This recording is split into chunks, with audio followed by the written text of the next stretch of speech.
Oh,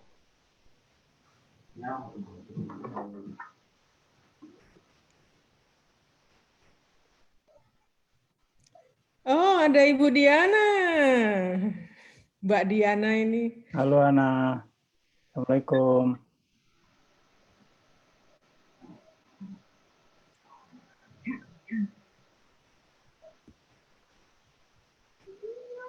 Sinyalnya masih. Oke, udah live ya Pak? Udah live ya. Oke. Sekarang saya record dari sini. Oke, record to computer. Oke. Ini ada 6 orang nunggu di waiting room katanya. Udah saya masukin semua. Ini saya masukin lagi ada 1. Ya, adikku itu. Waduh. Di mana, Is? Di Bogor atau Di Surabaya. Surabaya?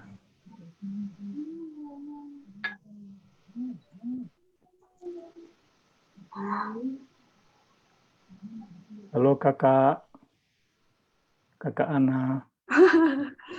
Kamu Pak, apa kabar? Mbak Diana.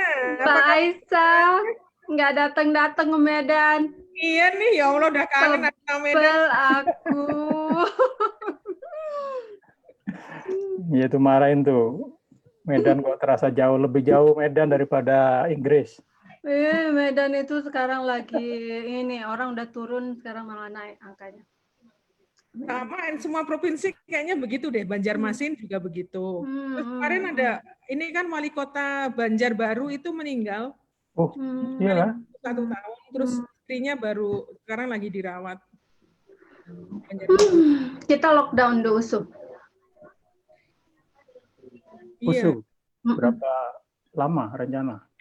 Tadinya kan cuma ini udah 2 kali perpanjangan karena ada lagi yang meninggal kan, yang kalau enggak dosennya, keluarganya.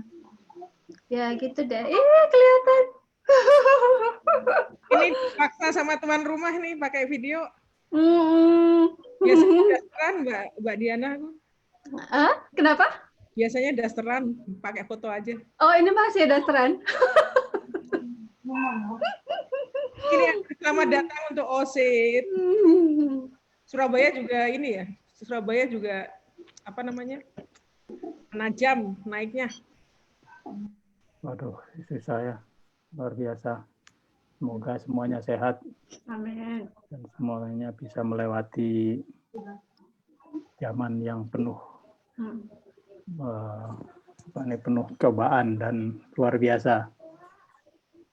Ini ponakan saya nikah bulan lalu ya terbatas.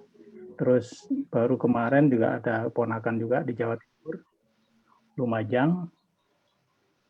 Terus? Ya ini nikah. Ya limited edition lah. Gitu.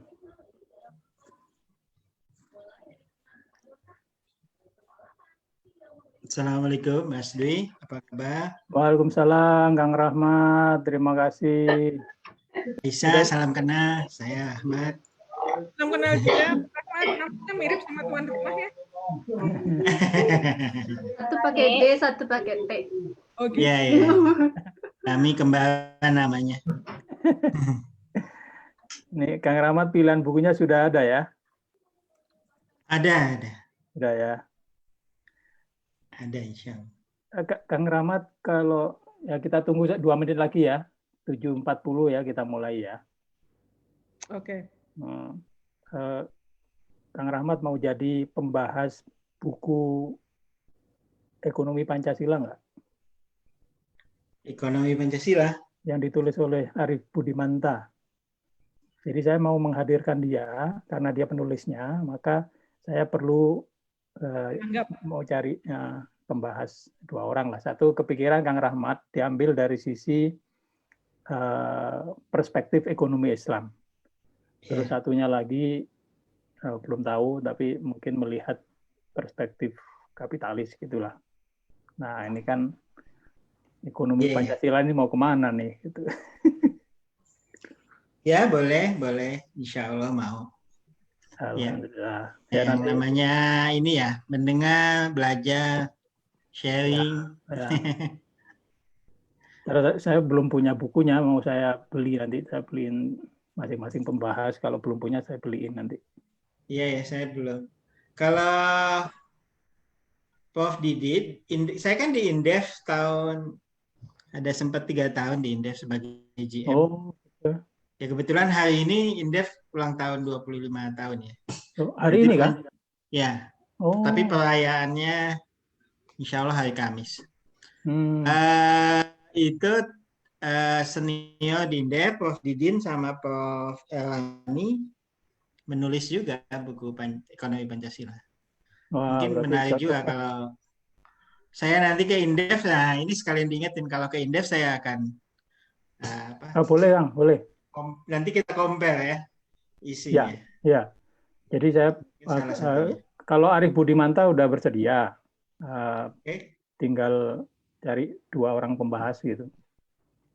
Jadi Yes, kalau yes. Kang Rahmat bersedia satu, Yes, mungkin yes. satu lagi bisa rekomendasikan siapa gitu.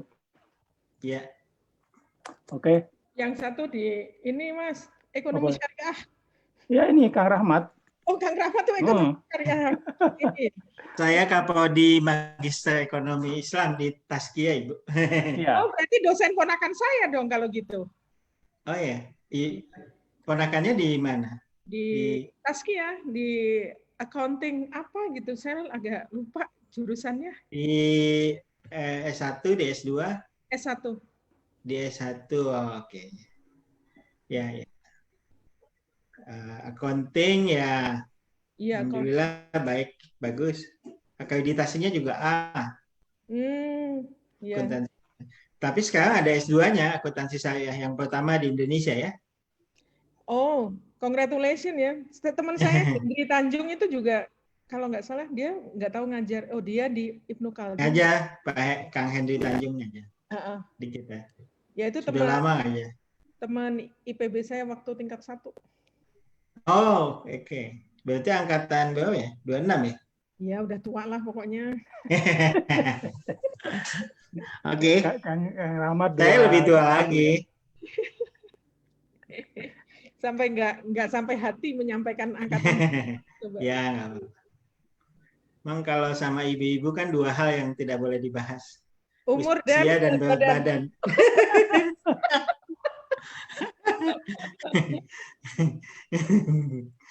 Oke, baik kawan-kawan. Silakan. Kita mulai ya. Assalamualaikum warahmatullahi wabarakatuh. Waalaikumsalam. Selamat malam, semangat malam dan semangat sehat kawan-kawan sekalian. Terima kasih atas kehadirannya untuk mendengar dan belajar bersama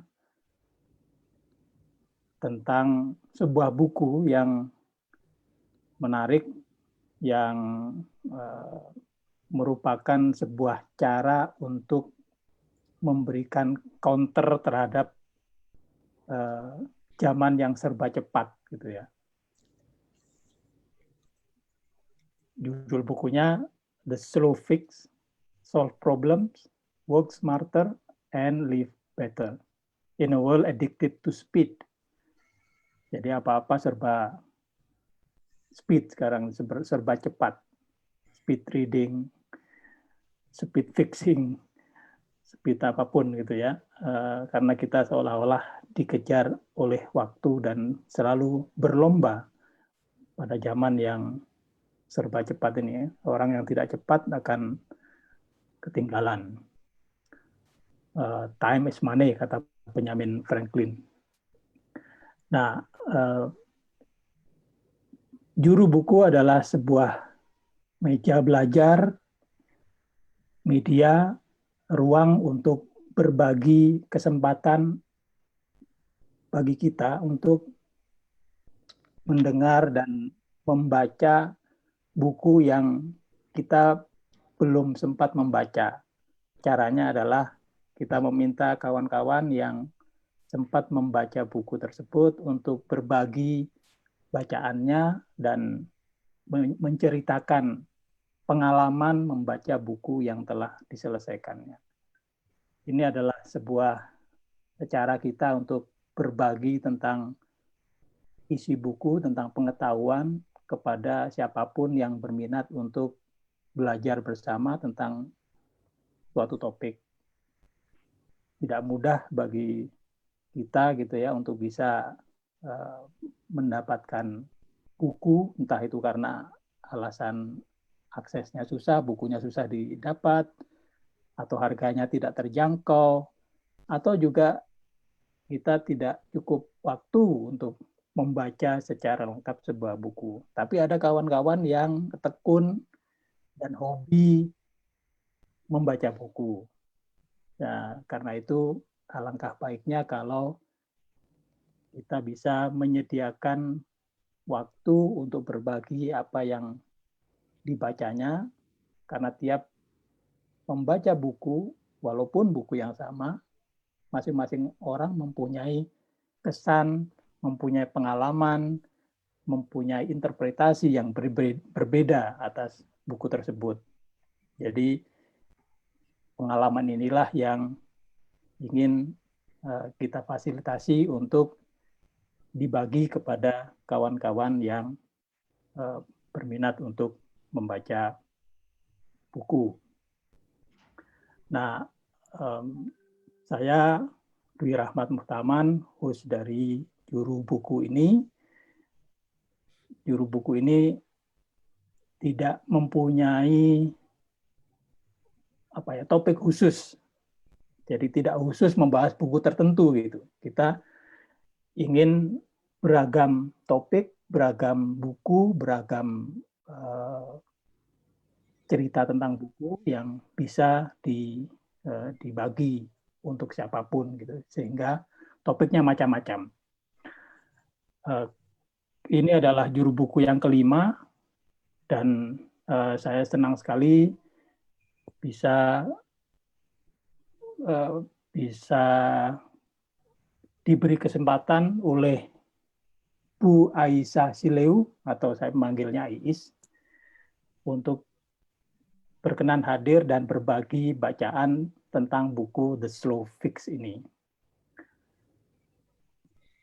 Nah, buku ini tentu seperti judul yang ada padanya ya, bahwa ini mengungkap cara hidup yang lamban. Lamban tidak berarti tidak produktif ternyata, karena slowness atau kelambanan di dalam konteks yang tepat itu menurut Carl Honore justru memberikan kebaikan produktivitas, memberikan ketenangan dalam bekerja, memberikan fokus, memberikan cukup konsentrasi, tidak terburu-buru gitu, dan juga memberikan kesempatan untuk menikmati apa yang dilakukan gitu. Nah, suatu saat misalnya Carl Honore menyampaikan, by slowing down at the right moment, jadi dengan cara melambankan pada waktu yang tepat, orang akan menemukan hal banyak lebih baik. Menikmati makan dengan lebih baik, menikmati kasih sayang dengan lebih baik, menikmati olahraga dengan lebih baik, bekerja lebih baik, dan hidup lebih baik. Nah, karena itu kita ingin mendengar lebih banyak tentang The Slow Fix ini yang akan dipaparkan oleh Mbak Iis.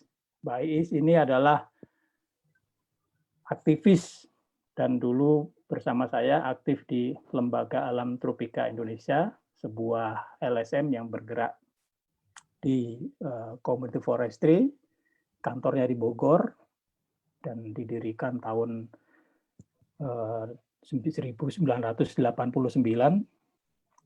Dan Iis salah satu aktivis awal dulu, generasi kedua lah setelah saya.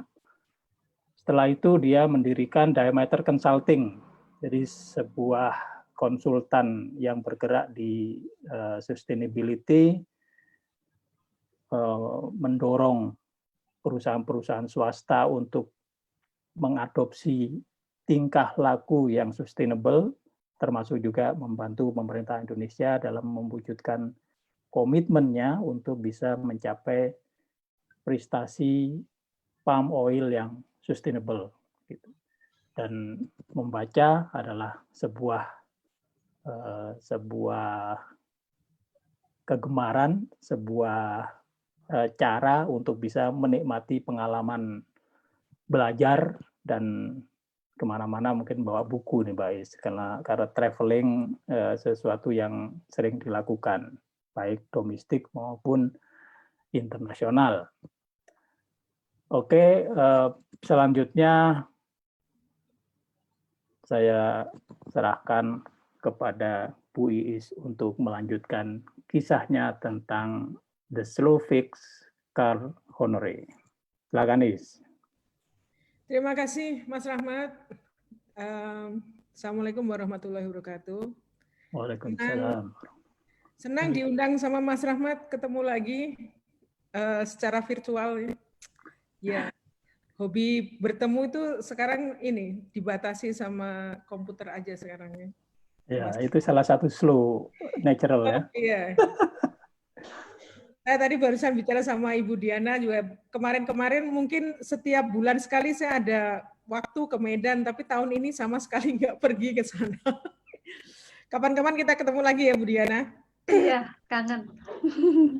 Ya, jadi saya akan sharing sedikit apa yang bisa saya pelajari dari bacaan saya tentang The Slow Fix. Sebenarnya saya sudah selesai membaca itu 2 tahun yang lalu. Nah, ketika Mas Rahmat minta buku apa yang bisa saya share, saya bingung antara Becoming Michelle atau Slow Fix. Saya penggemar buku-buku yang bercerita tentang biografi, terus self-help book gitu ya. Jadi yang membantu kita untuk menangani masalah-masalah hidup gitu. Terus saya kepikiran kalau Michelle nanti ini Michelle Obama maksudnya. Ya, Becoming ya. Becoming Michelle itu menarik sekali loh sebenarnya. Ya. Masa kecil Michelle yang membentuk dia sekarang ini luar biasa. Tapi saya memilih Slow Fix karena pelajarannya penting ya, terutama bagi teman-teman yang bergerak di bidang development atau masalah-masalah yang lain, karena Slow Fix ini umum banget dan bisa dipakai untuk memecahkan masalah dari kesehatan, keluarga, bisnis, dan sebagainya. Nah, yang saya lakukan hari ini membaca cepat, meskipun saya membaca Slow Fix, tapi saya dipaksa membaca cepat untuk membuat presentasi sekarang ini yang akan saya bacakan sekarang. Oke, saya boleh di-share Mas Rahmat? Ya. Saya minta maaf untuk mereka yang bukan beragama Islam yang kebetulan hadir di ini kalau ada. Saya ingin mengawali presentasi saya dengan salah satu hadis di mana Rasulullah itu bilang bahwa sifat perlahan-lahan atau sabar itu berasal dari Allah, sedangkan sifat ingin tergesa-gesa itu berasal dari setan. Jadi kayak reminder untuk kita gitu ya, bahwa kita itu harus melatih kesabaran kita all the time untuk menjalani hidup ini. Intinya sih yang saya baca dari Slow Fix itu adalah itu gitu ya. Oke Mas, boleh kita lanjut aja. Tadi itu Mas Rahmat sudah ini menyampaikan beberapa hal dikit-dikit ya. Nah, sebelum kita membahas bukunya, kita mau lihat tentang slowness, tentang the slowness yang sekarang ini. Next slide. Nah, slowness itu dimulai dari gerakan slow movement pada protes Carlo Petrini, seorang Italia.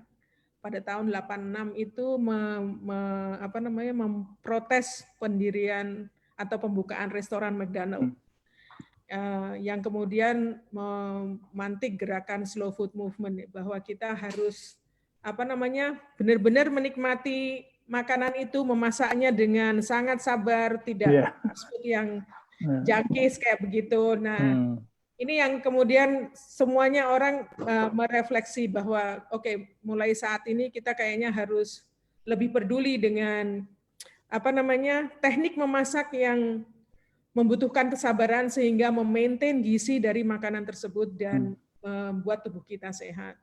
Nah, setelah ada itu kemudian slow ini menularkan ke yang lain-lain. Jadi ada slow city, slow travel, slow school, slow money, slow living. Bahkan sekarang ini pokoknya kalau Bapak dan Ibu sekalian mengklik slow living itu ya, itu sudah ada websitenya. Mereka yang benar-benar mengimani dalam tanda kutip gerakan slow ini yang sebenarnya meminta kita untuk bersabar dan menikmati apa yang kita punya saat ini. Nah, kemudian ada namanya orang Norway ini, Denmark. Itu mendirikan World Institute of Slowness yang punya visi untuk mengajarkan ke dunia bagaimana kita harus slowness, bagaimana kita harus melatih slowness kita untuk ini apa saja. Dan ini dijawab dengan self-help book yang pertama oleh Cal Honore, In Praise of Slow. Jadi mulai nih di In Praise of Slow ini, sebentar saya ada catatan tapi agak lupa nih kalau nggak dibuka. Itu Geir Bertelsen itu di Denmark ya, Is ya? Iya. Di ibu kota Denmark. Iya. Iya, kalau In Praise of Slowness ini sebenarnya ini tentang kegelisahan Cal Honore ya. Bahwa semuanya kok serba cepat. Semua orang tergesa-gesa sehingga dia merasa perlu kita menciptakan sebuah rem untuk mengevaluasi apa yang terjadi di dunia ini. Gitu. Next, Mas Rahmat. Nah, seperti dibilang Mas Rahmat tadi, filosofi slowness itu bukan berarti bahwa kita kurang produktif, kita akan lelet, kita akan lambat menentukan segala hal, tapi sebenarnya adalah bagaimana kita mencari cara untuk ini menyelesaikan sesuatu dengan kecepatan yang benar. Bahwa kita menginvestasikan waktu dan jam gitu ya. Jadi kalau kita bilang doing everything as well as possible, jangan doing everything as fast as possible gitu. Kita lebih peduli dengan kualitas dari hasil pekerjaan kita daripada banyaknya apa yang kita hasilkan. Nah, Guttorm Flosted ini filsuf dari Norwegia yang sebenarnya itu salah satu kliennya si siapa? Honore pertama kali itu. Bahwa dia bilang sesuatu yang pasti itu adalah segala sesuatu pasti akan berubah. Jadi perubahan itu adalah yang pasti dan tingkat perubahan itu akan sekarang meningkat. Kalau kamu ingin bertahan maka kamu harus cepat. Itu pesan yang ada di dunia ini sekarang. Ada keperluan bahwa sebenarnya juga perlu me-remind setiap orang bahwa basic need kita tuh nggak pernah berubah gitu ya. Kita tetap perlu makan, perlu apresiasi, sebagainya. Bahwa kita perlu dilihat dan sebagainya gitu ya. Nah, supaya kita menguasai perubahan itu, kita harus merecover slowness. Kesabaran, kalau menurut saya sebenarnya slowness di sini bukan kelambatan gitu ya, kesabaran, refleksi dan kebersamaan. Dan kalau kita melatih ini, pasti kita akan menciptakan kebaruan, sesuatu yang baru dan bisa memecahkan masalah. Begitu. Next, Mas. Nah, mengenal Honore sedikit ya. Dia tuh jurnalis. Coverage-nya tuh di Europe, Afrika, sama Amerika. Dia pernah bekerja di Economist, Observer, Miami Herald, Houston Chronicle Time, National Post, dan itu biasanya koran-koran di Amerika di sana. Nah, dia itu juga penulis ya. Bukunya ada 4 sekarang ini. Yang pertama In Praise of Slow itu 2004, yang kedua itu Under Pressure 2008, yang ketiga itu 2013 The Slow Fix, dan sekarang yang terbaru adalah Bolder untuk menghadapi masa tua, aging. Dia memang senang nulis ini. Dan saya juga suka membacanya, maksudnya self-help. Biasanya saya suka buku-buku kayak begitu. Nah, kliennya dia ini agak banyak ya, dan nama-nama besar gitu. Microsoft, Barclays, Reuters, Citibank. Kalau Bapak dan Ibu lihat di webnya, dia punya, dan dia juga menawarkan service kepada setiap orang kalau misalnya ada yang perlu, misalnya untuk meningkatkan produktivitas bisnis atau masalah negara, politik, dan sebagainya, dia ini ada. Dan dia juga punya kursus-kursus online sekarang tentang bagaimana bisa melatih kesabaran ini. Baik, lanjut. Nah, di buku ini punya 282 halaman. Jadi dibuka dengan satu sesi penyakitnya si Carl Honore ini. Dia mengalami penyakit yang sudah menahun, sakit punggung. Mungkin diceritakan di situ lebih dari 20 tahun lah. Kemudian dia bertemu dengan Dr. Wu, seorang Chinese ini akupunkturis di London ini. Jadi kliniknya di London. Dia tinggal di London kali ini. Kemudian dia bilang sama dokter itu bilang, kayaknya dengan masalah yang kamu punya, itu kamu perlu 5 sesi akupunktur dengan saya. Terus dia bilang, ya pada saat 1 kali akupunktur dia merasa baikan, terus dia memutuskan untuk tidak kembali. Iya. Seperti kita juga itu ya. Iya, kayak kita. That's very human ya. Jadi apa namanya? Suruh balik lagi nggak mau, udah lebih enak ya. 4 bulan setelah itu dia terpaksa balik lagi karena sakitnya tuh makin parah ternyata. Nah, akhirnya si Dr. Wu itu ini punya kesimpulan, orang kayak kamu tuh nggak bisa sembuh katanya, bilang gitu. Soalnya kamu pengennya cepet, sekarang diobati bisa sembuh. Padahal penyakit kamu tuh kompleks, banyak yang harus diperbaiki gitu. Terus juga dia mempresentasikan masalah-masalah yang lain, misalnya kayak industri kesehatan. Dalam seminggu kami akan membuat Anda langsing seperti bintang Hollywood atau apa kayak gitu ya. Banyak kan kayak gitu. Terus industri itu banyak sekali bikin ramuan-ramuan supaya untuk membantu para kaum obesitas buat mengurus, tapi sebenarnya malah end up dengan banyak penyakit komplikasi. Nah, dia juga menggambarkan Toyota di situ bahwa dulu tuh Toyota perusahaan yang sangat teliti sampai ke detail, dan kalau ada masalah dia pasti cari sumbernya. Jadi nggak superficial begitu. Akhirnya belakangan ini karena dia pendekatannya agak beda, produksi jadi rusak semua hingga dia withdraw, menarik lebih dari 10 juta kendaraan dari konsumen di Amerika karena kesalahan produksi. Nah, itu karena ini dia mengamati ada solusi-solusi cepat yang dipakai untuk memperbaiki situasi, dan sebenarnya nggak bisa bekerja dengan baik ternyata. Terus tahun 2005 Bill Gates sama Melinda Foundation itu menantang para saintis dunia untuk menciptakan sebuah vaksin yang bisa disimpan tanpa freezer dalam waktu 5 tahun. Tapi sampai sekarang itu tidak ada satu vaksin pun yang yang ditemukan atau yang bisa memenuhi prasyaratnya si Bill Gates bahwa dia bisa disimpan tanpa freezer. Sampai sekarang vaksin pun masih tetap perlu freezer gitu. Ya. Ini terutama karena Bill Gates ingin bikin vaksin untuk penyakit-penyakit tropis yang akan dibawa ke Afrika yang sarana prasarananya masih sangat terbatas. Nah, dengan gejala semua itu,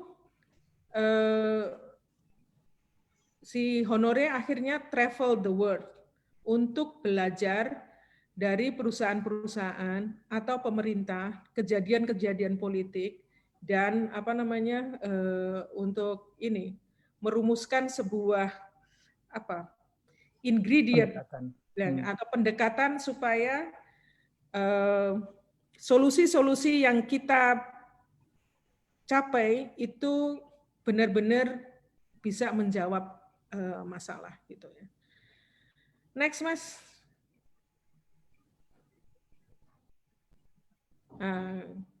Nah, jadi yang saya akan bacakan ini adalah kalau saya bilang 14 step untuk mengatasi masalah dari buku itu.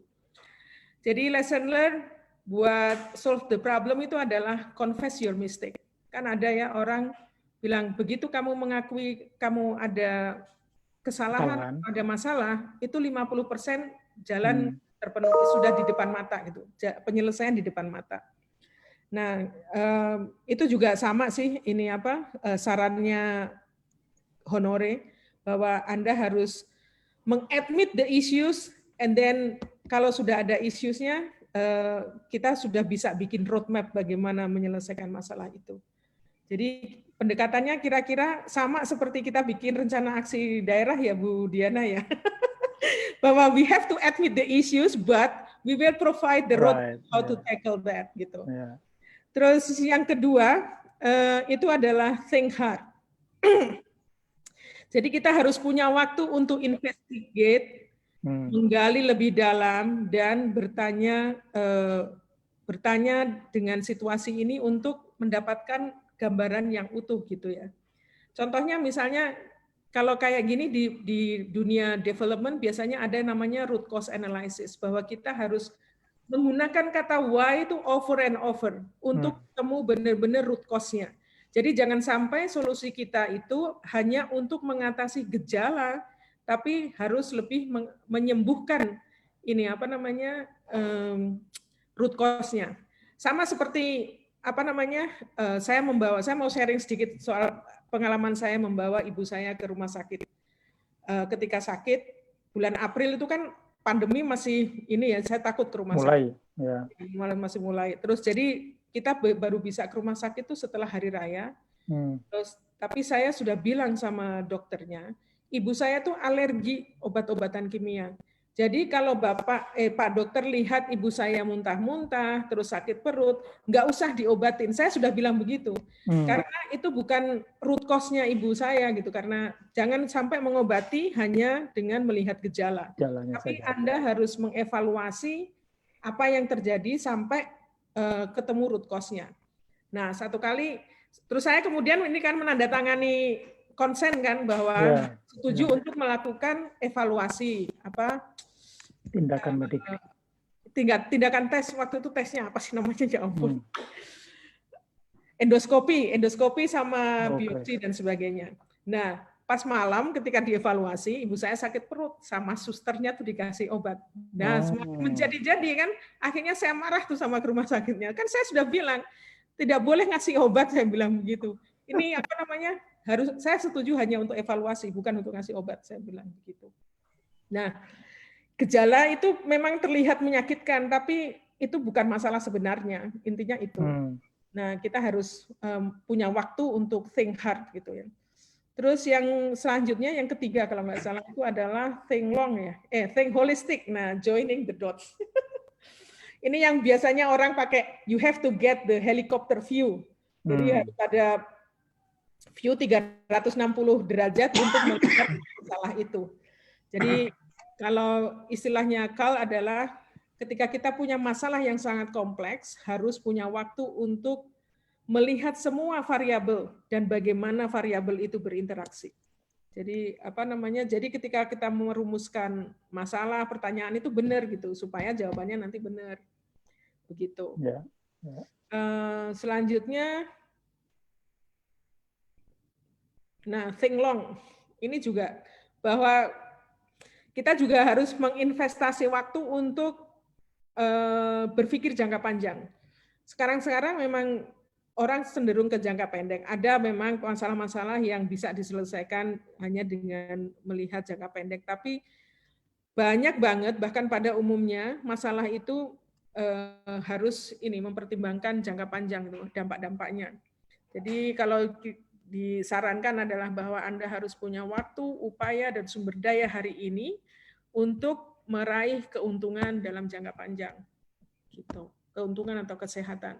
Jadi dietnya itu harus konsisten, tidak ada cara 10 hari ya cepat tuh nggak ada. Kamu harus konsisten, sustainable, bahwa ini yang harus kau lakukan, jam ini makan ini dan sebagainya gitu.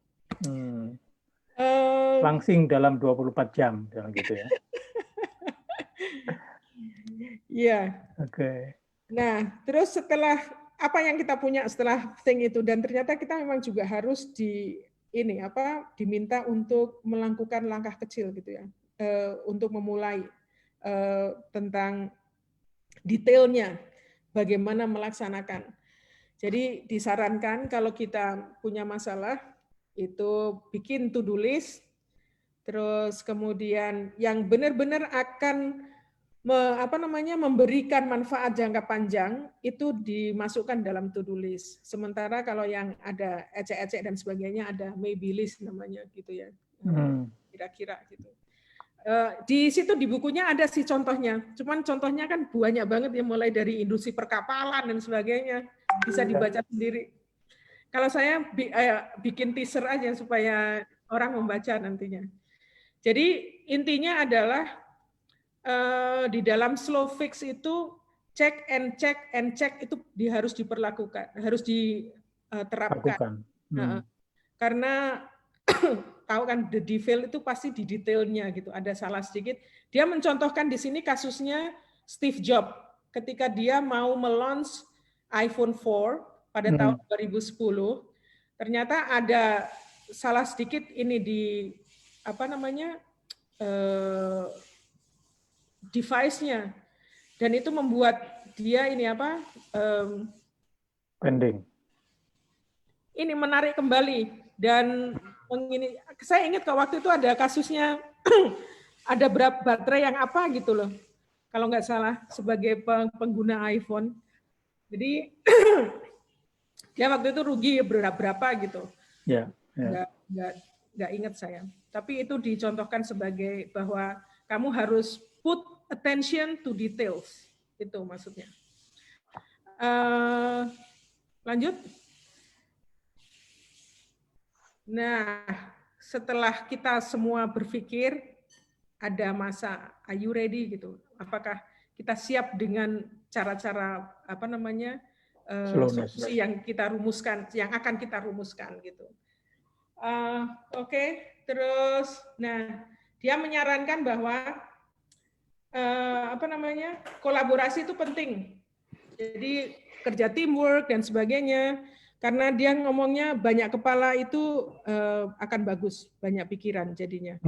Dan akan membuat solusi kita lebih bisa acceptable, terus kemudian juga bisa teruji gitu. Terus yang selanjutnya adalah crowdsource kalau nggak salah ya. Nah, ini juga banyak sekali sekarang upaya-upaya perusahaan untuk meng-crowdsource ini, melibatkan massa untuk terlibat di Gojek misalnya kayak gitu ya. Dia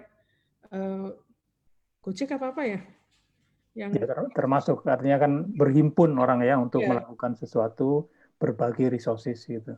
Ya. Ya, dan ini lebih ringan memang jadinya. Betul. Terus apa lagi, Mas?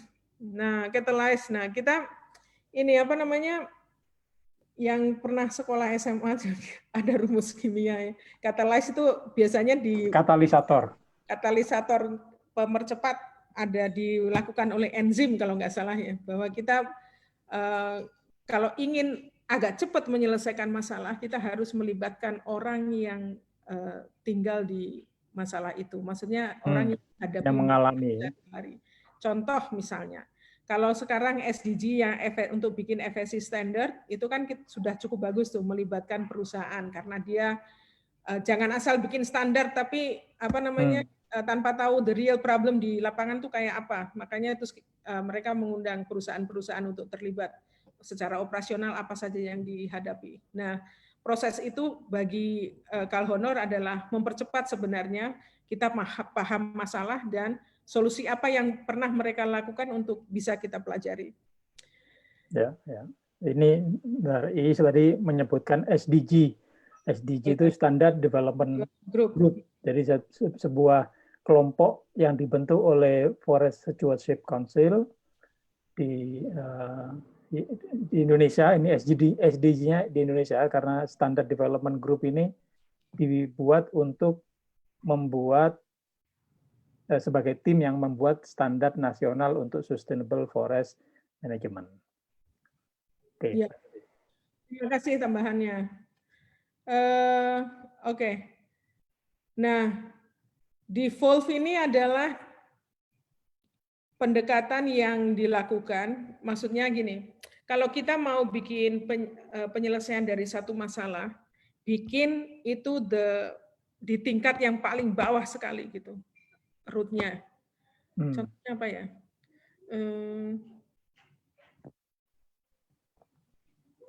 Ya kalau lihat ini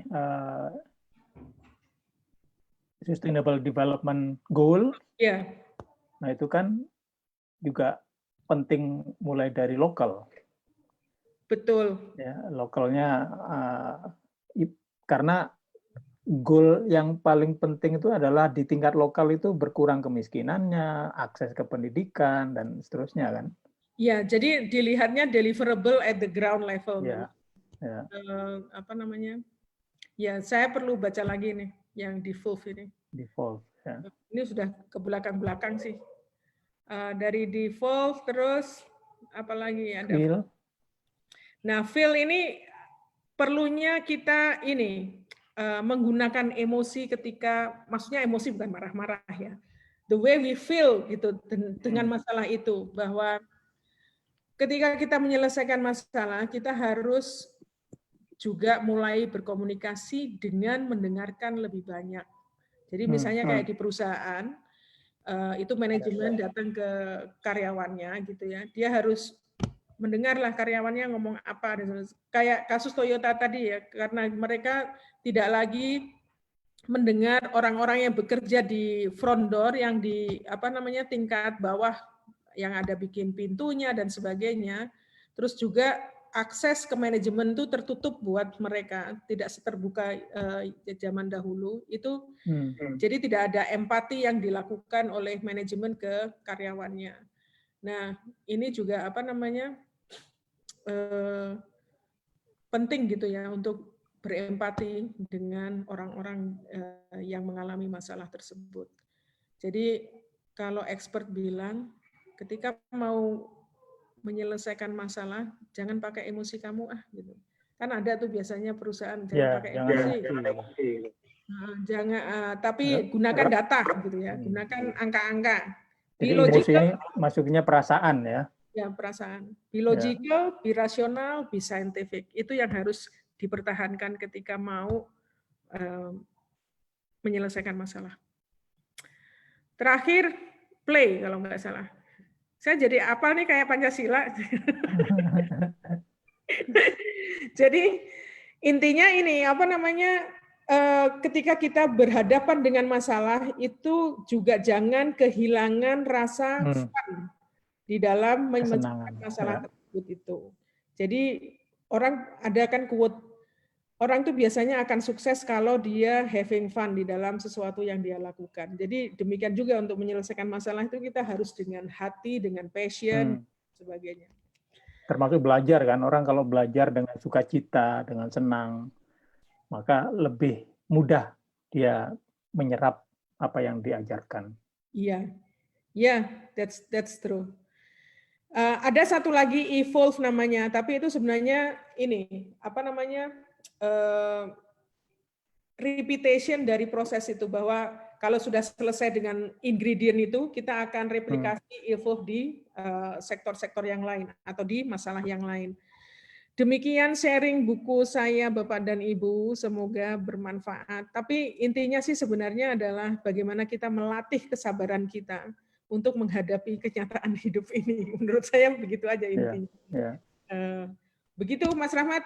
Oke, baik. Baik, sebuah pemaparan yang ringkas dan sangat jelas runtutannya, dan kita bisa membayangkan dan mengimajinasikan isi bukunya seperti apa gitu ya.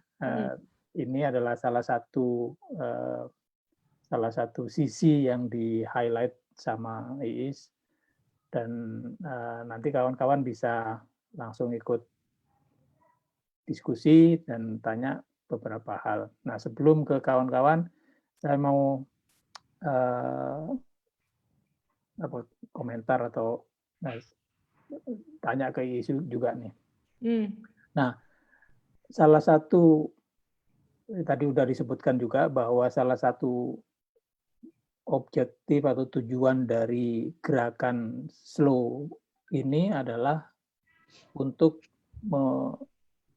memberi kesadaran pada manusia, pada kita gitu ya, bahwa ada cara yang lebih bisa dilakukan dengan lebih nikmat gitu, lebih produktif daripada melulu dengan kecepatan gitu. Nah, gagasan ini menurutmu kira-kira seberapa mudah gitu ya dicerna oleh orang yang sudah begitu terobsesi dengan kecepatan. Nah, feelingmu bagaimana nih kira-kira? Kalau saya melihat ini klien-kliennya Kal Honore itu ada respon yang cukup positif ya, bahwa kita perlu slowness. Slowness di sini bukan berarti lambat, bukan, tapi benar-benar taking time untuk melihat sesuatu. Kalau lihat kliennya nama-nama besar loh, Mas Rahmat, dan saya pikir orang akan cenderung begitu. Misalnya kayak climate change, dia mulai diundang oleh PBB kan untuk melihat isu climate change ini. Kenapa tidak setiap orang sadar bahwa climate change is happening right now gitu. Jadi apa yang salah dalam pendekatan kita ketika kita sekarang menghadapi kesadaran terutama dari negara-negara maju yang sangat rendah untuk memahami climate change ini. Nah, mungkin dengan gejala itu, maksudnya dengan banyaknya permintaan ke Kal Honore, juga banyak orang yang sekarang aware bahwa lebih baik lambat asal kelakon, bukan maksudnya lebih. It is good to spend more time to learn gitu ya, to dig, to ask question, sehingga solusi yang kita kalau kita bertanya dengan benar, solusinya pasti akan benar gitu. Jangan sampai kita pertanyaannya salah gitu kan. Jadi benar-benar bahwa kita harus belajar memahami masalah, melihat situasi, mendengar banyak orang supaya benar ini masalahnya itu. Sebenarnya sih saya bercermin dari pekerjaan saya, terutama dengan yang ada hubungannya sama Bu Diana di Medan itu. Kita bekerja itu sejak tahun berapa Bu Diana? 2017 ya kalau nggak salah. Pak smallholder. Di pemerintah daerah, provinsi, dan stakeholder di provinsi itu. Dan saya pikir karena waktu itu kita pengen cepet-cepet Medan, Sumatera Utara harus punya rencana aksi daerah. Akhirnya apa? Draft pertama kita selalu harus direvisi sekarang gitu. Karena tidak dalam, tidak ini ya. Ya, karena kita nggak invest waktu yang proper untuk benar-benar memahami ini dan menjawab masalah yang dihadapi Sumatera Utara. Gitu. Kupikir orang akan cenderung melatih kesabarannya sekarang. Ya. Nah, apalagi pada zaman COVID ini barangkali mudah-mudahan makin banyak orang melakukan refleksi ya bahwa inilah saatnya kita mulai melatih dengan sungguh-sungguh slowness atau sabar gitu di dalam menghadapi irama aktivitas kita sehari-hari. Dan seperti Honore sampaikan kan sebetulnya slowness itu adalah cara kita menempatkan kecepatan pada proporsinya gitu. Jadi melakukan apapun membutuhkan waktu yang misalnya lebih lama, ya lebih lama dilakukannya gitu. Jangan dia sebetulnya dibutuhkan lama tapi dipaksa-paksa cepat sehingga akhirnya bisa jadi quality-nya dari rendah gitu ya, perlu revisi pengalamanmu tadi kan. Iya. Jadi ini a matter of quality, bukan quantity gitu. Iya. Iya. Nah, ini Mas Irwan punya pengalaman nih, dia dulu merupakan seorang yang terobsesi dengan kecepatan karena bekerja di advertising. Silakan Mas Irwan. Makasih Pak Adi. Assalamualaikum. Waalaikumsalam. Salam. Nice to meet you, Mas Irwan. Yeah, nice to meet you too. Mbak Is, saya cuma mau berefleksi juga. Terus nanti mungkin saya pengen minta pendapat Mbak Is di akhir mungkin. Saya udah nggak di advertising lagi, tapi dulu ketika saya ada di industri itu betapa sebagai frontliners marketing itu memang kita memang dikasih call untuk mendorong perubahan perilaku terutama konsumen ya, untuk pada akhirnya saya mengambil kesimpulan semuanya harus bergerak menjadi serba cepat. Jadi ada satu bungkusan besar untuk disampaikan bahwa atas nama kerepotan dan ketidakpraktisan.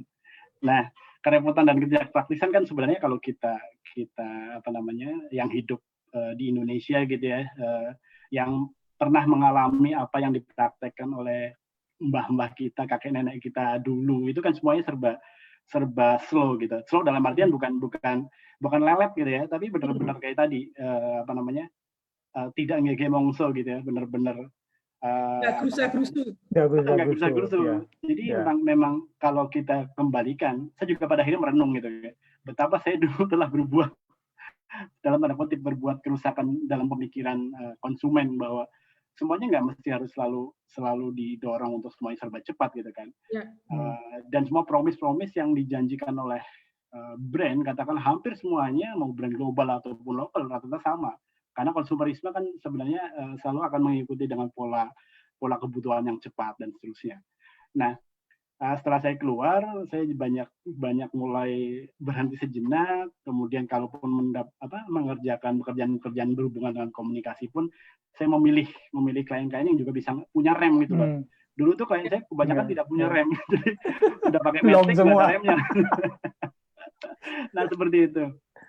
Nah, berikutnya saya pengen minta pendapat Mbak Is tentang kalau kita hubungkan dengan karya. Saya bukan ahlinya loh Mas Irwan. Nggak apa-apa.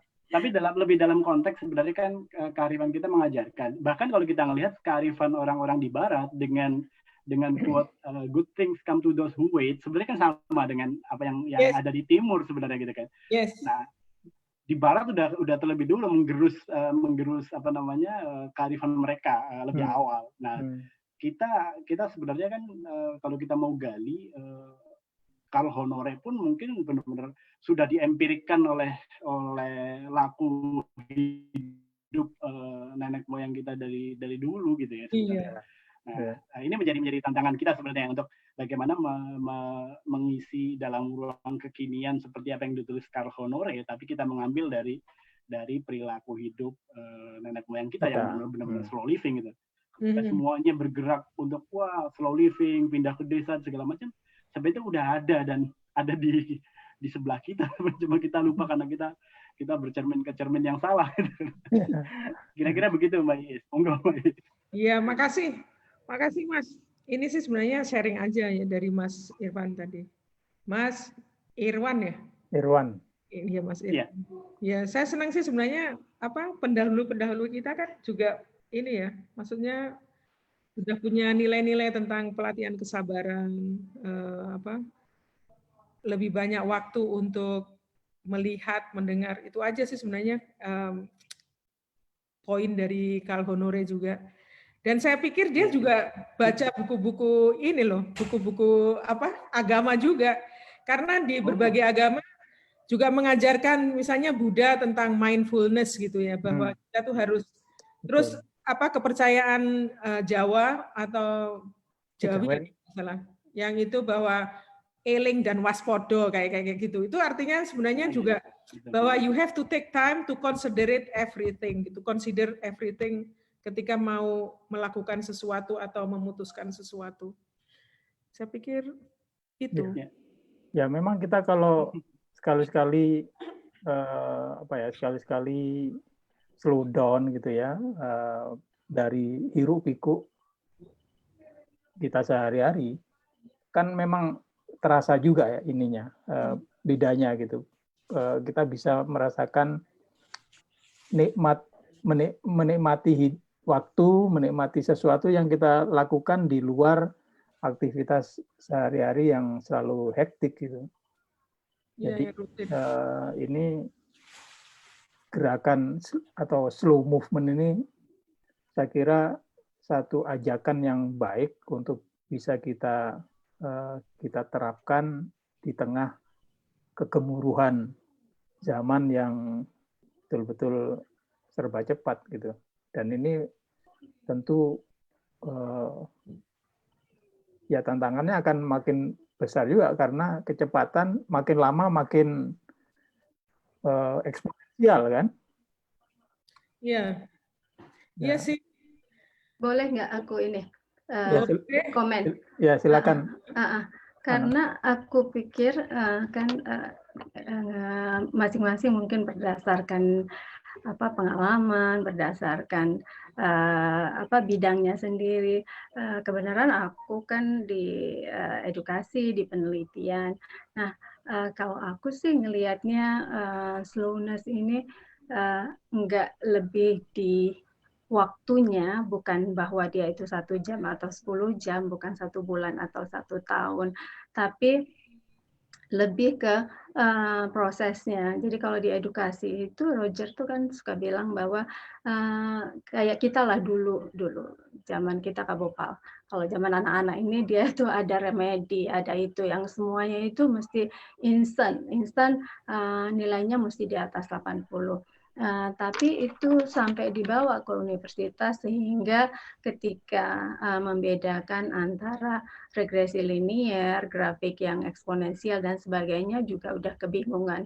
Padahal dia udah menjawab itu waktu dia mau masuk ke perguruan tinggi. Ada soal-soal di situ. Tapi mereka nggak ngerti bahwa dia itu mengerjakan apa gitu. Nah, jadi itu bukan 1 jam atau 10 jam, bukan 1 bulan atau 10 tahun, tetapi bahwa kita mesti melalui proses itu gitu. Jadi proses itulah yang membuat kita mendapatkan hasilnya. Jadi kalau kita sekolah, dulu aku ingat bahwa yang ditanya itu bukan bidang ilmuku, bahwa aku menguasai itu atau enggak, tapi aku menguasai proses itu atau enggak. Karena there is a general concepts yang bisa kita aplikasikan untuk seluruh kehidupan ini, sehingga ketika kita menguasai itu, kita akan makin cepat untuk menyelesaikannya. Karena kadang-kadang agak bahaya kalau slowness itu kita refer sama jam waktu. Apalagi kalau kita COVID, nih kita mesti cepet nih, kita nggak bisa pelan-pelan. Kalau pelan-pelan makin banyak korbannya misalnya. Tapi ketika kita mau cepet-cepet, bukan berarti kita bisa cut prosedurnya. Semuanya itu mesti dilalui, tapi mesti efisien, mesti cepat. Dan salah satu yang membuat sekolah itu berharga adalah bahwa kita melakukannya itu secara sistematis. Bayangkan bahwa kalau kita belajar matematik itu sendiri di rumah, bukan nggak bisa, tetapi sekolah itu membuatnya sistematis sehingga terjadi percepatan untuk belajar 2 kali 2 sama dengan 4, 2 × 2 juga sama dengan 4 gitu. We learn about that tapi secara sistematis sehingga kita menguasai satu paket itu dengan 6 tahun di SD, 3 tahun SMP, 3 tahun SMA, dan kita udah siap untuk ke universitas dengan banyak kali paket kayak gitu. Nah, buat aku sih itu. Terus kalau kita hubungkan, tadi ada banyak dibilang bahwa kita tuh ujung-ujungnya kalau kita suka dengar, aku kelamaan ya? Enggak. Suka dengar kan, yang if you want to walk far, we have to work together. If we want to walk fast, we can walk alone gitu katanya. Iya. Nah, jadi buat aku ya itu hubungannya ke sustainability. Mbak Aisyah tadi bilang ada sustainable goals dan sebagainya. Kalau aku sih karena kebenaran bidangku itu adalah supply chain, aku ceritanya sekarang inclusiveness. Salah satu poinnya itu ada voice kan ya. Voice itu bukan hanya jadi kalau kita di sawit kita bilang bahwa share-nya itu sekarang 40% smallholders, kemudian mereka dapat harga yang lebih tinggi, itu udah inklusif. Sepertinya enggak sepenuhnya karena kita nggak tahu what is their need, what is the issue untuk apply itu semuanya. Jadi mesti komprehensif. Itu sih aku rasa dari sisi. Terima kasih sharingnya Mbak Diana. Banget tuh. Gimana komentarnya, Is? Saya juga ini apa namanya, tapi sebenarnya sudah ada perbaikan ya Mbak Diana di sektor pendidikan kita yang tidak melulu saja tentang nilai gitu ya, tentang nilai akademis terutama, bahwa proses pendidikan masih perlu ada beberapa karena sampai sekarang itu nilai paling rendah itu 80, tapi mereka itu cerdas, artinya belajar apa-apa itu bisa belajar sendiri lewat YouTube gitu. Tapi karena mereka tidak diberi dasar yang kuat, mereka itu secara umum sangat lemah gitu. Jadi menurut aku bahwa kalau pola berpikirnya kurang kuat, kita jadi kayak sekarang ini, kita nggak kompetitif gitu loh. Kita bisa belajar sendiri kalau cara berpikir kita itu udah bagus, tapi in general sayangnya, kenapa kita ketika dikirimkan ke negara lain kita bisa survive gitu? Karena environment-nya itu kita nggak bilang mereka yang terbaik, enggak, tapi mereka melakukannya dengan sangat serius dan mengikuti ininya langkah-langkahnya, prosesnya yang itu sebenarnya kita tuh kalah sama mereka, sama kayak RSPO ISPO. Sejelek-jeleknya pun RSPO itu, tapi karena mereka melakukannya ada working group-nya, tiap tahun ada RT-nya dan seterusnya, ya bagus juga gitu dibandingkan kita yang mandatory, tapi cuma sekali dalam, you know. jadi ini kayak, bukan untuk bahas secara khusus. Oke, Mas, sorry. Kayak pelajarannya boleh. Oke. Iya. Ini Mas Rahmat mau ngomong nih, Mas. Iya, silakan Kang. Mangga, Kang Rahmat. Terima kasih. Assalamualaikum. Waalaikumsalam warahmatullahi wabarakatuh. Ya, menarik diskusinya ya. Saya mengutip ini aja deh. Saya sih melihatnya bahwa slow fix ini terkait ya tadi disampaikan bukan soal waktu ya, tapi soal harus disiplin terhadap proses ya. Proses ya. Betul, karena banyak perbaikan itu memang membutuhkan waktu dan sayangnya proses itu kadang-kadang terkendala dengan time frame tertentu kan. Misalnya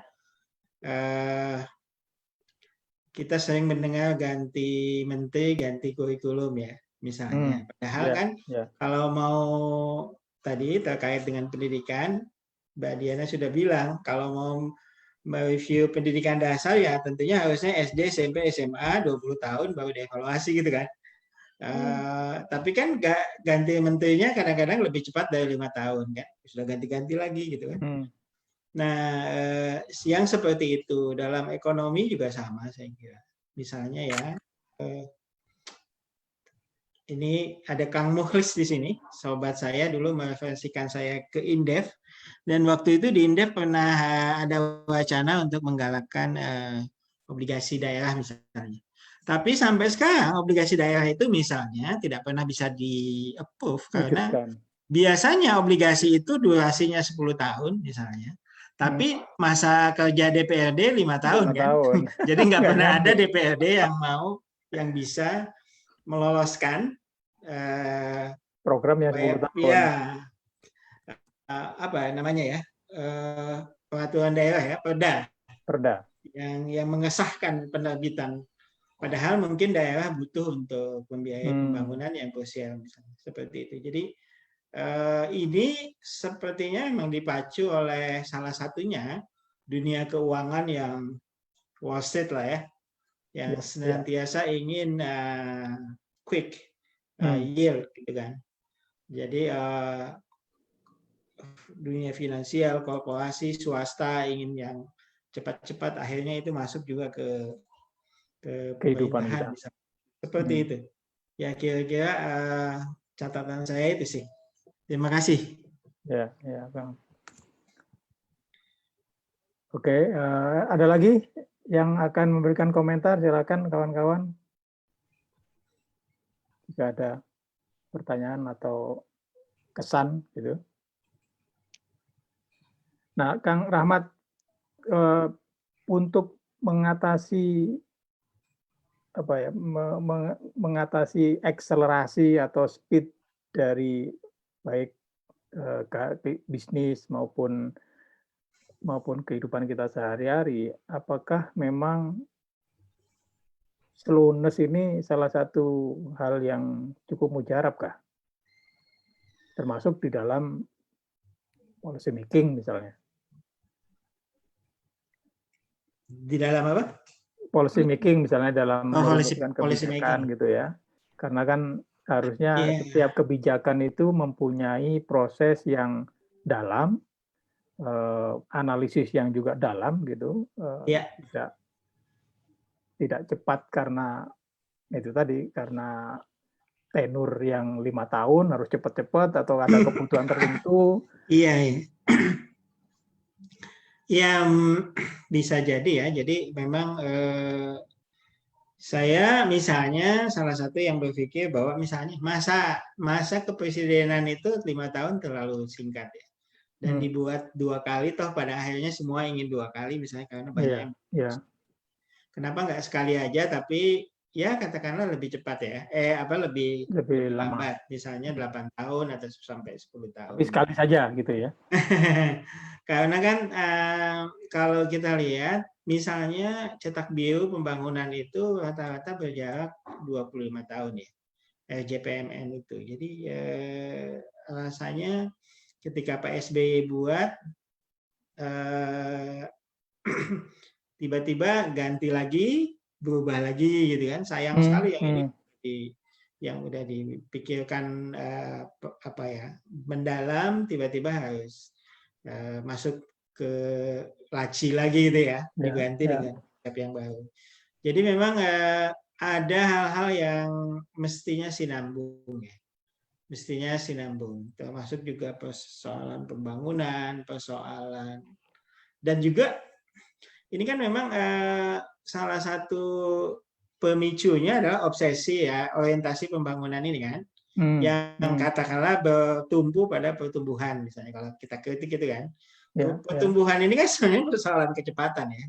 Persoalan kecepatan, dan growth ini kan dipicu dari pasar keuangan. Jadi pasar keuangan akan punya return tertentu kalau negara-negara itu punya growth tertentu gitu. Sehingga obsesi terhadap growth itu kemudian menjadi, padahal kan sebetulnya bukan itu. Kalau kita merujuk kepada landasan yang dasar nanti ekonomi Pancasila itu kan sebenarnya tujuan bernegara itu apa gitu kan. Di situ kan disebutkan mencerdaskan kehidupan bangsa dan lain sebagainya. Jadi sama sekali nggak ada soal pertumbuhan misalnya. Jadi saya kira banyak hal sebenarnya secara mendasar ya perlu kita sepakati, bahwa perlu disepakati terutama dalam urutan proses ya. Sehingga tidak terlalu mudah diubah-ubah gitu. Banyak persoalan mendasar ya, seperti tadi kepemimpinan, pendidikan, energi. Kita ini kan portofolio energinya sangat memprihatinkan karena kan yang kita punya banyak tidak dipakai, tapi kita memakai banyak hal yang kita tidak punya kan gitu. Ini kan harus di-switch. Orientasi pemakaian energi bangsa ini kan harus di-switch, dan itu sebuah skenario yang panjang menurut saya, bisa 15 sampai 20 tahun. Betul. Nah, ini kan kalau tidak ada jaminan bahwa policy itu berjalan, ini kan tidak ada keputusan terganti-ganti terus substansial yang bisa diambil. Seperti itu, Kang. Ya, nuhun Kang, nuhun Kang. Nah, gerakan slow movement ini kan dimulai tahun 86 ya. Ini Kang Muhlis dulu. Silakan Kang Muhlis. Makasih. Salam kenal Ibu Iis ya. Ya. Mbak, jangan panggil Ibu. Aduh. Mbak itu. Saya 10 tahun lebih tua. Sebenarnya saya biasanya manggil kakak nih, Kak Iis. Iya, silakan. Itu lebih baik. Kayak ke Pak Dwi, Pak Rahmat, ini Pak Dwi, ada Kak Dwi atau Kak Bopal, kalau dulu dipanggilnya Kak Bopal. Terima kasih Kak Rahmat Mulyana, ini sahabat saya, benar-benar Kak Rahmat ini nggak belajar aja udah ngelotok itu Pak Dwi, apalagi belajar. Ya. Baik, teman-teman saya tadi, mohon maaf karena baru bergabung di tengah-tengah dan tadi saya coba catch up dan sekaligus juga menyimak beberapa pandangan terakhir. Saya sekitar tahun 2012 waktu sempat belajar presensing ke Profesor Otto Scharmer, kemudian ada program ininya beberapa hari gitu, beliau sendiri ke Jakarta atau ke Bali, bahkan kita melatih apa yang disebut dengan presence, kemudian mengaktifasi indera kita ya, yang selama ini jarang kita gunakan, indera rasa, kemudian mendengar yang tidak diungkapkan, tapi juga merasakan apa yang dirasakan. Dan kemudian sekarang saya menekuni profesi coaching, di mana dari 11 kompetensi menurut ICF, International Coach Federation, dan sekarang menjadi 8 ininya disederhanakan. Ternyata salah satu key success factor-nya adalah presence gitu. Jadi sepenuhnya hadir, sepenuhnya menyimak, mendengar, sepenuhnya hadir. Jadi yang namanya negara hadir atau kita hadir itu, saya merasakan ini seperti yang tadi dijelaskan oleh Kak Iis ini, bagaimana kualitas indera kita ini bukan cangkang gitu, tapi dalam, tapi genuine. Makanya kenapa sekitar 10 tahun yang lalu ada yang namanya authentic leadership gitu. Kemudian ada yang sekarang ini kehadiran pemimpin itu seperti apa sih? Bukan sekedar bahkan tidak perlu banyak bicara kan?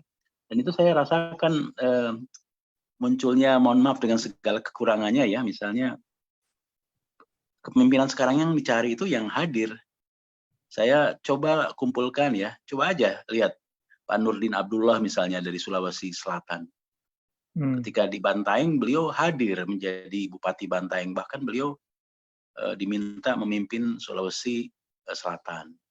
Kemudian Pak Kang Yoto di Bojonegoro misalnya, itu juga beliau menemukan solusi karena di sana sering banjir ya, jadi jalan sering rusak, ternyata menemukan solusi pakai paving block. Jalan itu di jalan-jalan desa pakai paving block itu dari masyarakat. Jadi ketika mendengarkan masyarakat yang lebih tahu kan gitu. Dan ini sebenarnya karakter masyarakat desa kita. Makanya kembali sekarang kalau kita mau belajar ya belajar kepada orang desa sebenarnya untuk bagaimana mereka punya kearifan lokal. Bahkan belajar dari nelayan, belajar dari orang-orang yang sebenarnya mereka tinggal mungkin dengan teknologi. Jadi teknologi yang kita temukan karena ada revolusi industri 1, 2, 3, kan kita banyak tuh dengan mesin uap, kemudian dengan mesin dan sebagainya ya. Tapi ada sense yang namanya wisdom yang kita perlu belajar dari orang-orang desa.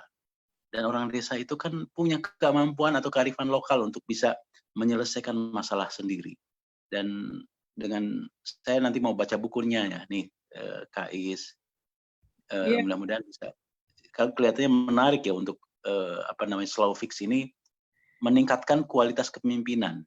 Dan dalam coaching juga begitu Kak Dwi.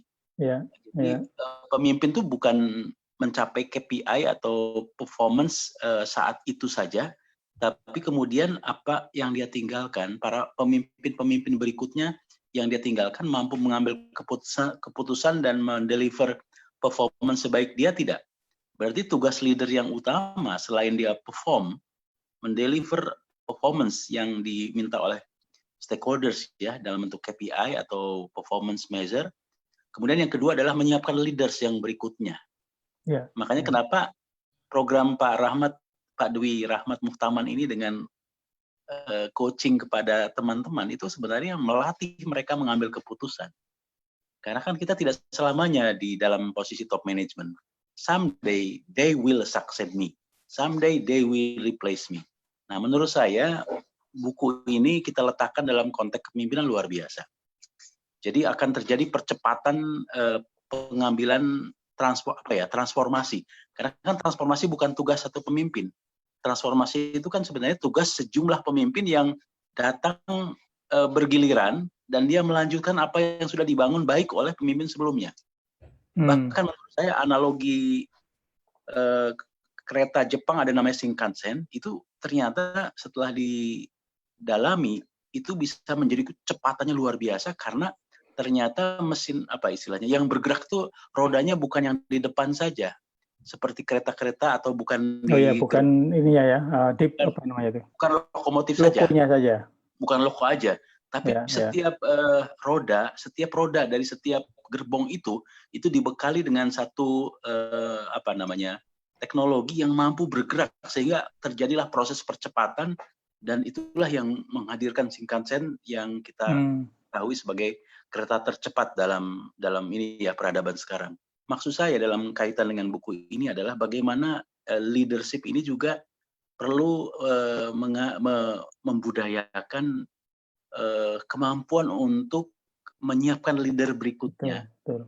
Dengan kemampuan tadi mengambil keputusan ada 3, kemampuan komunikasi, kemampuan pengambilan keputusan, dan pengambilan membangun teamwork yang sebaik pemimpin sebelumnya. Kolaborasi ya.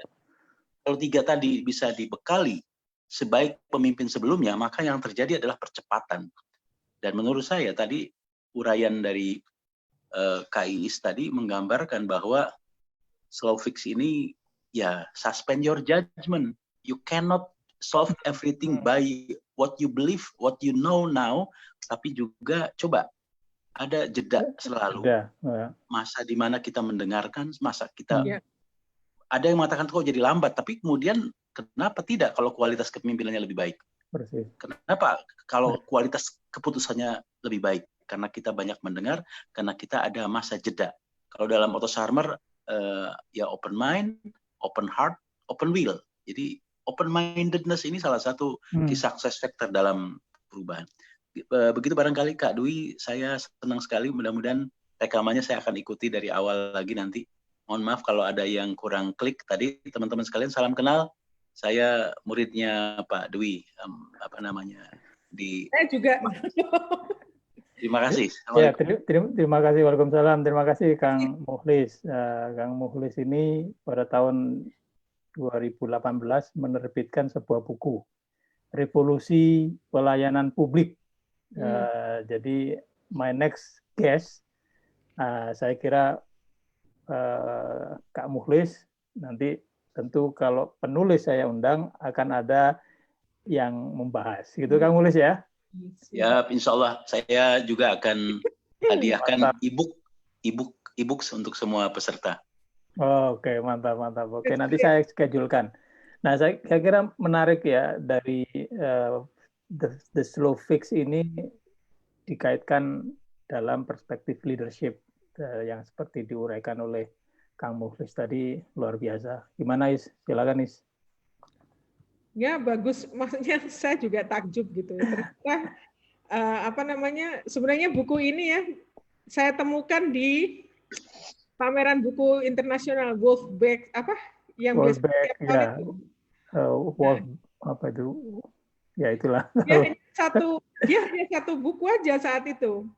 Terus nggak ada orang yang tertarik kecuali kamu. Saya baca abstraknya, terus kemudian saya beli deh, harganya cuma 75.000. Big Bad Wolf. Dan ternyata setelah saya dalami, Terus kemudian saya jadi pengen beli buku yang lain dari si Cal Honore ini gitu loh, karena dia cerita soal slow parenting di ada serial yang lain ya? Ya ada 4 buku Kang. Jadi yang pertama itu kan yang In Praise of Slow itu kegalauan dia melihat semua serba cepat dan tidak ada quality di dalam ini kehidupan katanya. Terus yang kedua itu Under Pressure, isinya soal slow parenting, bahwa ketika mendidik anak-anak itu juga harus take your passion gitu. Sabar. Yang ketiga ini lebih luas lagi karena dia mulai perjalanan untuk risetnya ini atau untuk menulis ini di berbagai negara, dia dari Eropa, Afrika, di Singapura juga, ke Hong Kong. Pokoknya udah ini deh travel the world ngomongnya gitu, untuk mengambil pelajaran-pelajaran dari masalah-masalah yang dihadapi oleh perusahaan, negara. Bahkan di bukunya itu juga mengkritik soal Donald Rumsfeld yang waktu itu menjabat sebagai Menteri Pertahanan Amerika Serikat ketika mau menyerang Irak. Dia kan ngomongnya gini, si Donald ini diceritakan, ini ya perang hanya sekitar 6 hari atau 6 bulan, 6 minggu. Saya ragukan 6 bulan itu terlalu lama. Ternyata sampai sekarang masih berantakan. Berantakan dan masih berlangsung end quote gitu ya. Nah, itu dia lessons learned yang direkam oleh si Honore ini di dunia-dunia itu. Dan saya tadi mau ngomentari Mas Rahmat Mulyana juga, bahwa ternyata faktor kalau untuk polusi pembangunan di Indonesia itu lebih banyak faktor politiknya daripada sainsnya, daripada rasionalnya gitu ya. Nah, mungkin yang kita perlukan di Indonesia itu adalah ya itu tadi susah memang kalau perubahan budaya kan lama banget ya, bahwa kita harus mengedepankan rasionale, terus kemudian logika. Tanpa ini ya, saya melihat hal positif di zamannya Soeharto dulu itu yang soal ini rencana pembangunan. Repelita itu bagus banget sebenarnya menurut saya, GBHN. Jadi jelas negara itu mau kemana gitu. Yang saya hafal waktu SD, Repelita pertama menjadi negara agraris, terus dari negara agraris industri bahan mentah ke setengah jadi, dari ini Repelita ketiga setengah jadi sampai ke barang jadi dan akhirnya jadi negara industri. Maksud saya tujuannya sudah di-set-up dengan jelas gitu loh, dan harusnya siapapun presidennya nanti dia harus merefer itu gitu, bukan ganti presiden ganti duluan gitu ya. Jadi agak susah juga gitu. Saya nggak tahu, mungkin ada satu mekanisme di negara ini yang membuat satu dokumen bertahan supaya siapapun presidennya, siapapun menterinya, dia tidak mengatak-atik program atau kebijakan yang sebenarnya benar-benar diperlukan oleh negara ini. Komentar saya itu aja sih. Terima kasih. Oke, baik Is. Terima kasih atas responnya. Kawan-kawan yang lain silakan jika ada yang ingin menambahkan atau mengomentari lagi. Ada Dia, silakan Dia. B. Belum Mas, baru terlambat soalnya tadi. Silakan yang lain. Kayaknya saya pernah kenal deh Mbak Dia Indrapati ini ya. Iya, IB. Oh iya IB, benar. Halo Mbak. Lagi sekolah dia sekarang, rajin makanya. Harus banyak baca buku. Nah, yang menarik tadi Kang Rahmat sama Kang Muhlis ya, Iis merefleksikan salah satu the slowness dari kelambanan itu diterjemahkan atau diinterpretasikan sebagai kesabaran. Jadi pada dasarnya ya bisa jadi memang mengapa kita di dalam Islam ya itu diminta untuk bersabarlah. Itu adalah salah satu tanda-tanda bahwa penting untuk melakukan jeda, penting untuk melakukan slow down di dalam aktivitas kita supaya kita bisa melihat lebih dalam dan bisa, kalau kata Honore, kalau kita slow down, kita dalam perjalanan itu bisa menikmati harumnya bunga, dia bilang ya. Kalau kita cepat terburu-buru, tidak tahu kalau bahwa di sepanjang jalan itu ada yang menarik, gitu, ada yang harum, ada yang indah yang bisa kita nikmati. Nah, gitu Kang. Gimana Kang? Yes, sih. Itu yang dibilang sama siapa Kang Mukhlis sebagai present. Kalau saya menerjemahkan presence itu mungkin karena kamu sih bergeraknya di politik dan public service dan sebagainya ya. Bahwa sebenarnya kita harus live the moment gitu. Enjoy your moment. Jadi misalnya kalau kita menghadiri sebuah pertemuan, hadirilah dengan fokus. Jangan main HP. Iya. Nah, itu yang penyakit juga tuh. Ya, live the moment gitu. Karena itu tadi kalau ada ada yang ingat film Kung Fu Panda, kata-kata Oogway itu kan adalah past is history, future is a mystery, present is present is a gift, gitu kan? Today is a gift, that's why it's called present, gitu kan? Today is a gift. Jadi live that today, that moment gitu. Artinya ya itu tadi bahwa kita menikmati apa yang ada di hadapan kita sekarang. Kita menikmati apa yang kita punya sekarang. Jadi be grateful, intinya gitu. Ya, silakan Kang Rahmat tadi mau komentar. Enggak, kalau Kang Mukhlis kan tadi mengutip Otto Scammer ya, presencing. Ya. Saya cuma mengutip Elvis Presley kan itu. Ada lagu, apa? Bukan yang wise man said, I see. Only fools rush in, gitu kan? Yeah. Can't help falling in love, gitu. Nah, saya sama istri suka menikmati lagu itu kalau lagi istirahat di YouTube kan gitu ya. Tapi yang nyanyikan kalau Elvis kan sudah kelamaan. Kadang-kadang Andrea Bocelli atau siapa gitu. Jadi itu kutipannya. Jadi kan wise men say only fools rush in. Rush in. Jadi hanya orang agak tolol yang terus terburu-buru ya. Jangan tergesa-gesa. Sungguh manusia itu suka ketergesaan katanya. Sudah diramak itu juga Al-Quran. Iya. Itu yang menarik ya. Saya ini commenting dengan Kang Mukhlis tadi yang soal leader itu tugasnya adalah menciptakan leader berikutnya.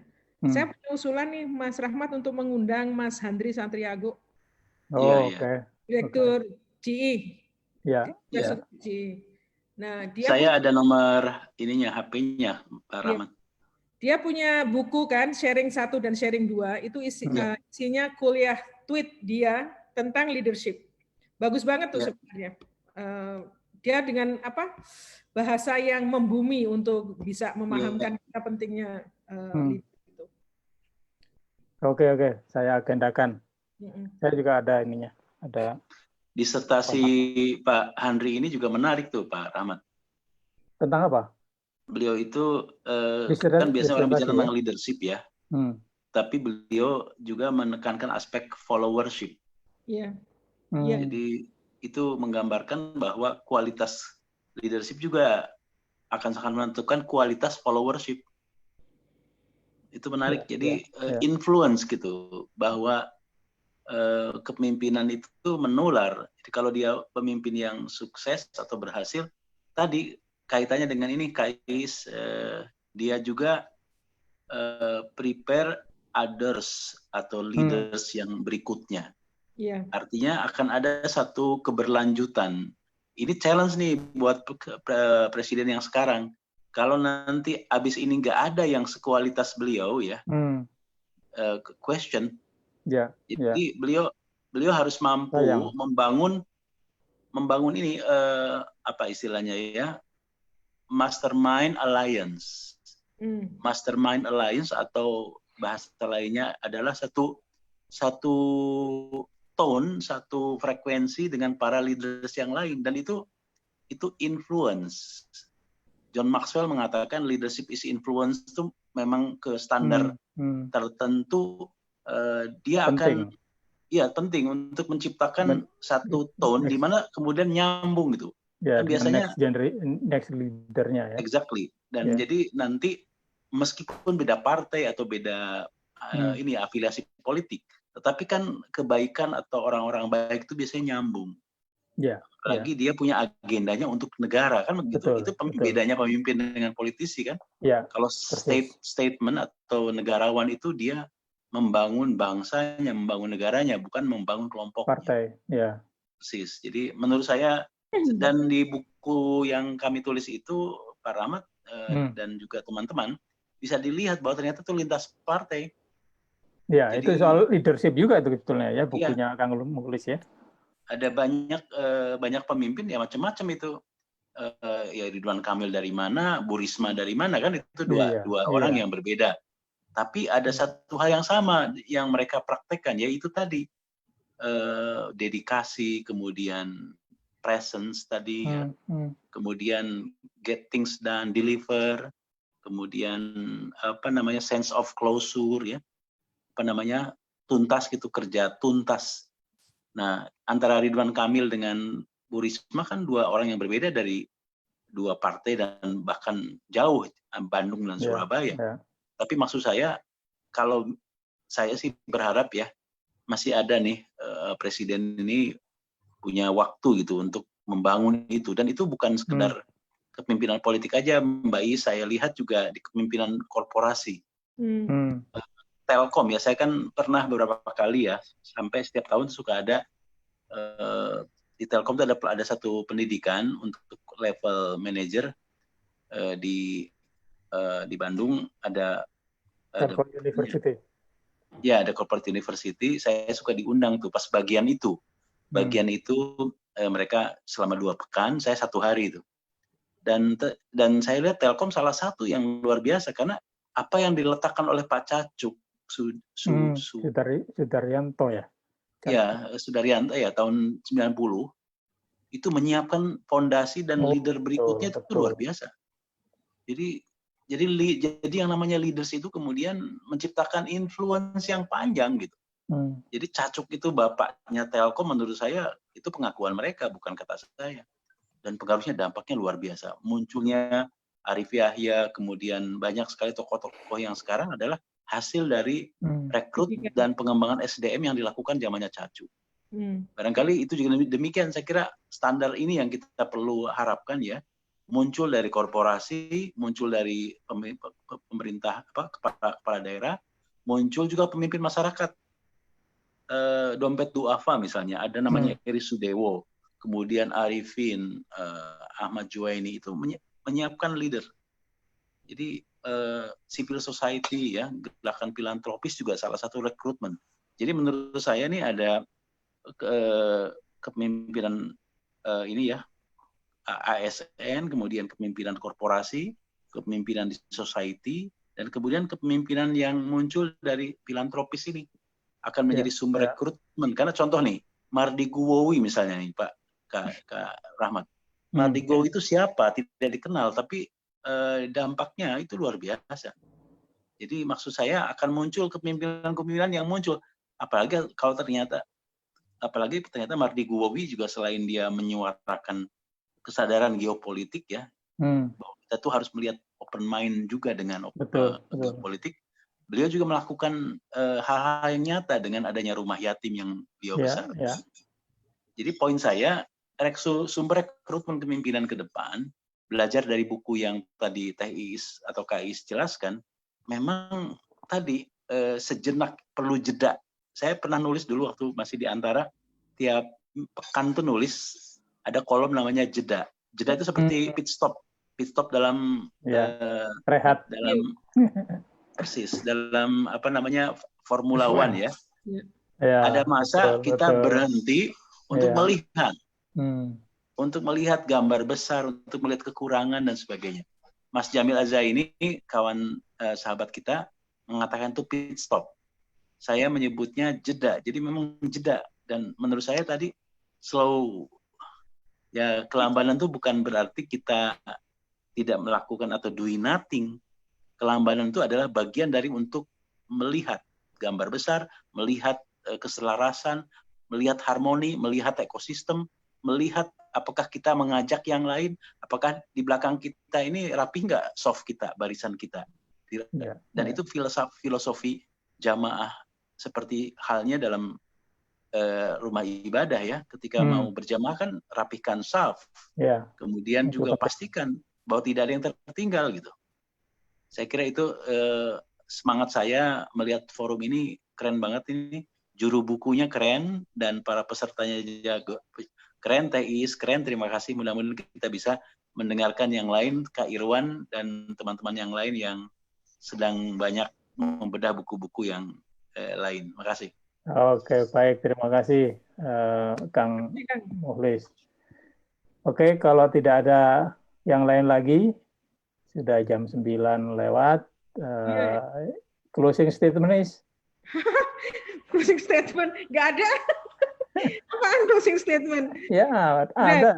Ini aja, karena tadi Mas Rahmat tadi bilang sebenarnya tujuan kita bedah buku tiap saat, saya nggak tahu nih udah seminggu sekali apa sebulan sekali sekarang, itu adalah bagaimana menggairahkan minat baca di kita semua terutama ya. Saya juga akan berminat membaca banyak lagi. Saya ingat ya, waktu saya sekolah master itu 1 minggu harus baca 100 buku. Jadi saya pengen men-challenge, untuk bikin 1 essay itu dia bilang harus baca paling tidak kalian harus menyediakan 100 buku atau termasuk gabungan artikel atau jurnal sih. Jadi saya ingin men-challenge diri saya dengan begini, saya ingin men-challenge diri saya kembali untuk 1 minggu saya harus baca berapa buku gitu untuk. Jadi memang kawan-kawan bisa berkali-kali sharing, nggak sekali, kemudian lama lagi, nggak kapanpun sudah baca buku bisa sampaikan ke saya dan juga tidak harus saya yang jadi host gitu. Jadi saya mengundang kawan-kawan juga untuk bisa menjadi host karena makin banyak frekuensinya, artinya kan makin banyak buku yang bisa kita share ke kawan-kawan. Kalau cuman saya nanti waktunya cuman seminggu sekali atau 2 minggu sekali, sayang juga sebetulnya gitu. Kita banyak kenalan kawan-kawan yang banyak buku yang mereka baca.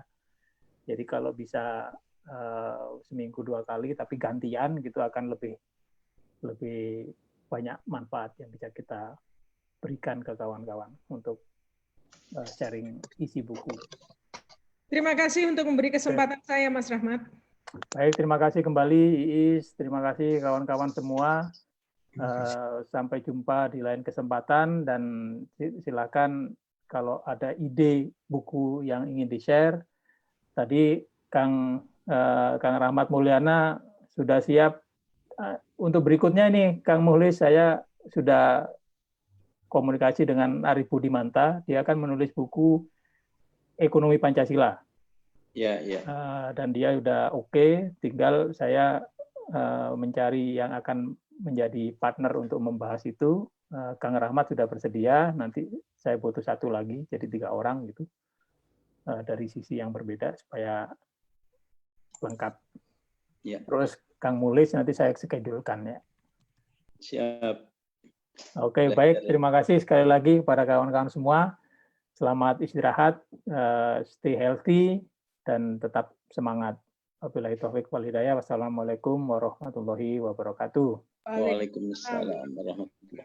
Banyak baca buku kayak Pak Rahmat Mulyana, kelihatan tambah muda. Benar. Itu rahasianya. Terima kasih. Thank you kakak-kakak. Ya, terima kasih Ibe. Kalau Pak Rahmat Mulyana tambah muda, kalau Pak Dwi Rahmat tambah bijak. Amin. Amin. Makasih Kak Is.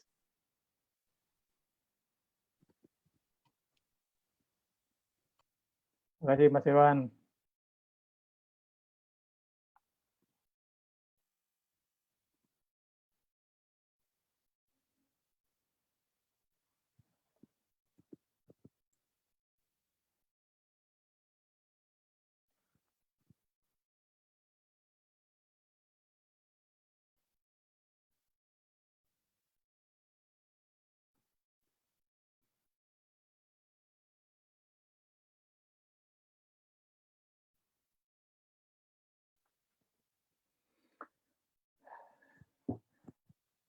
Oke, demikianlah sharing Juru Buku edisi 5, 10 Agustus 2020. Sekali lagi terima kasih untuk Iis, terima kasih kawan-kawan yang sudah mampir dan berbincang di meja belajar Juru Buku nomor 5, dan akan berjumpa lagi pada Juru Buku ke-6 berikutnya yang akan saya umumkan pada waktu yang akan datang. Terima kasih. Salam Juru Buku. Wassalamualaikum warahmatullahi wabarakatuh.